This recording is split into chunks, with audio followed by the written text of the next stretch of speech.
Hello दोस्तों। आज आपका MP board NCERT solution class 12th Hindi का टॉपिक है आरोह का चैप्टर नंबर 18, जिसके लेखक है भीमराव जी अंबेडकर। इसका पहला नंबर का क्वेश्चन है, जाति प्रथा को श्रम विभाजन का ही एक रूप न मानने के पीछे अंबेडकर ने क्या तर्क दिया है। तो इसका आंसर है, जाति प्रथा को श्रम विभाजन का ही एक रूप न मानने के पीछे अंबेडकर जी के तर्क निम्न हैं। उनके अनुसार यह विभाजन अस्वाभाविक है। उन्होंने बताया है, श्रम विभाजन मनुष्य की रुचि पर नहीं बल्कि उनमें उनके जन्म पर आधारित है, जो जातिवाद का पोषक है। व्यक्ति की योग्यता और क्षमताओं की उपेक्षा की जाती है। व्यक्ति के जन्म से पहले ही उसके माता पिता के सामाजिक स्तर के आधार पर उसका पेशा निर्धारित कर दिया जाता है। उसे पेशा चुनने की कोई आज़ादी नहीं होती है। व्यक्ति को अपना व्यवसाय बदलने या चुनने की अनुमति नहीं होती। संकट में भी व्यवसाय बदलने की अनुमति नहीं होती, चाहे बेरोजगार हो या भूखों को मरने की नौबत ही क्यों ना आए। नेक्स्ट प्रश्न है, जाति तथा समाज में बेरोजगारी व भुखमरी का भी एक कारण कैसे बनती रही है। क्या यह स्थिति आज भी है।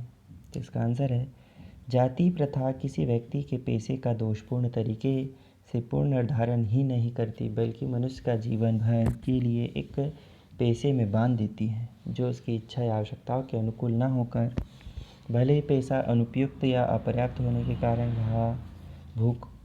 वह भूख मर जाए। आधुनिक युग में यह स्थिति प्रायः आती रहती है, क्योंकि उद्योग धंधों की प्रक्रिया व तकनीक में निरंतर और कभी कभी अकस्मात परिवर्तन आ सकता है, जिसके कारण मनुष्य को अपना पेशा बदलने की आवश्यकता पड़ सकती है।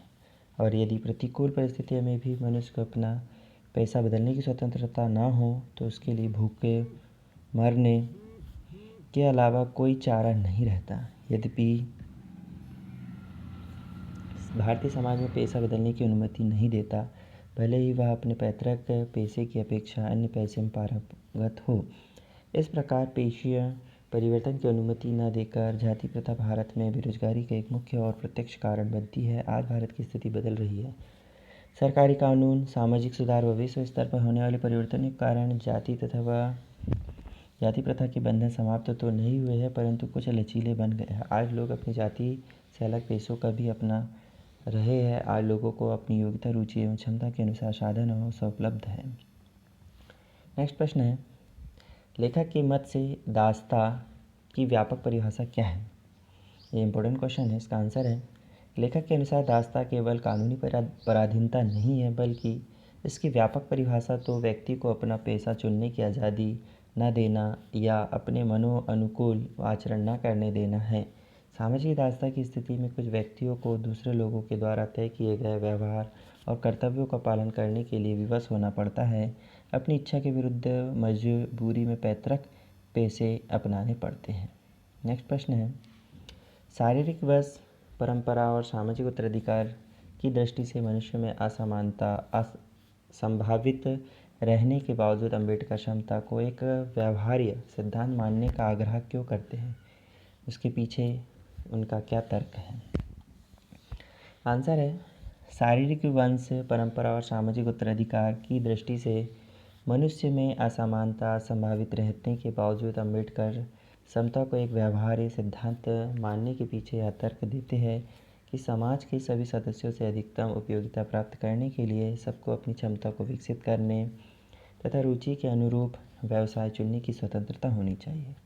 राजनीतिज्ञ को अपने व्यवहार में एक व्यवहार्थ सिद्धांत लाने की आवश्यकता रहती है, और यह व्यवहार्थ सिद्धांत यही होता है कि सब मनुष्यों के साथ समान व्यवहार किया जाए, उन्हें समान अवसर दिए जाए, ताकि उनमें मानसिक स्तर पर भी भेदभाव उत्पन्न न हो।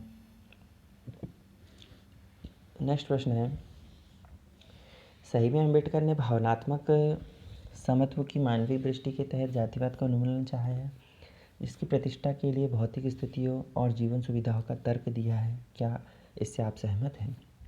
इसका आंसर है, हम लेखक की बात से सहमत हैं कि उन्होंने भावनात्मक समत्व की मानवीय दृष्टि के तहत जातिवाद का उन्मूलन चाहा है। किसी भी समाज में भावनात्मक समत्व तभी आ सकता है जब सभी को समान भौतिक सुविधाएं उपलब्ध होगी। समाज में जाति प्रथा के उन्मूलन के लिए समता आवश्यक तत्व है। मनुष्य के प्रयासों का मूल्यांकन भी तभी हो सकता है जब सभी को समान अवसर मिले। उदाहरण के लिए गांव की पाठशाला और कॉन्वेंट में पढ़ने वाले बच्चों का सही मूल्यांकन हम कैसे कर सकते हैं। अतः पहले जातिवाद का उन्मूलन हो, सभी को समान भौतिक सुविधाएं मिले और उसके पश्चात जो भी श्रेष्ठ हो वही उत्तम व्यवहार के हकदार हो। इसके लिए स्वस्थ मानसिकता और खुले विचारों का होना परम आवश्यक है। नेक्स्ट प्रश्न है, आदर्श समाज के 3 तत्वों में से भ्रातृता को रखकर लेखक अपने आदर्श समाज में स्त्रियों को भी सम्मिलित किया है अथवा नहीं। आप इस भ्रातृत्व शब्द से कहाँ तक सहमत हैं? यदि नहीं तो आप क्या शब्द उचित समझेंगे, बताइए।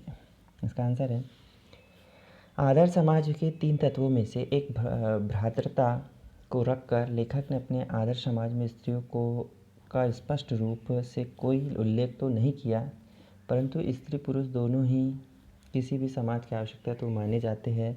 अतः स्त्रियों को सम्मिलित करने या न करने की बात व्यर्थ और अनुचित है।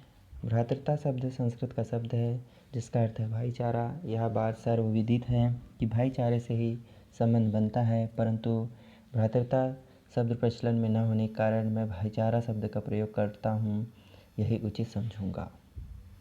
धन्यवाद दोस्तों।